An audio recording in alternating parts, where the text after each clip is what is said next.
Happy Valentine's, Janine.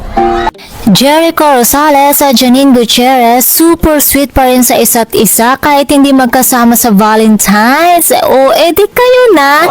Bagamat hindi magkasama sina Echo at Janine sa Valentine's Day, ay aba, pinakilig pa din nila ang kanilang mga fans sa Instagram post ni Miss Janine Gutierrez.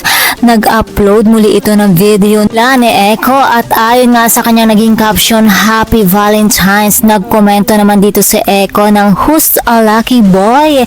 Abay, walang iba kundi ikaw yun, Echo. You're the lucky boy. OMG, super kilig talaga ng Echo Nin. Samantala sa Instagram post naman ni Echo, nagpost ito ng larawan nila ni Janine na may caption na VJ Kids with sunflower emoji.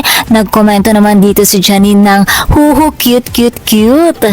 At dahil dito napaaray naman si Ma'am Shimelay, nagsorry naman si Janine. Ang cute naman magselos ni Ma'am Shimelay. Nai-imagine ko tuloy ang reaction ng mukha niya. Samantala, may show pala si Echo sa Bicol, kaya naman hindi sila magkasama ng kanyang baba Janine. Pero nakakatuwa at masayang masaya pa rin ang mga fan nila dahil nga naman parang kasama pa rin ni Echo si Janine dahil binati niya ang kanyang girlfriend ng Happy Valentine's sa libo-libong mga tao roon.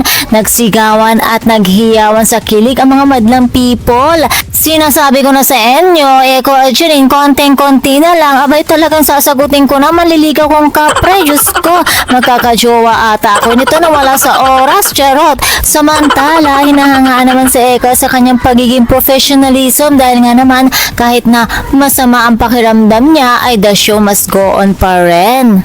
Super worried naman ang kanyang baba Janine, pero syempre salamat naman sa team ni Echo dahil hindi siya pinabayaan. Sanaga naman ang kanyang next show. And that's all for the mga chika Doras. For more updates of Echo Nin and for more showbiz update, please don't forget to like, share, and subscribe my channel. Thank you for watching.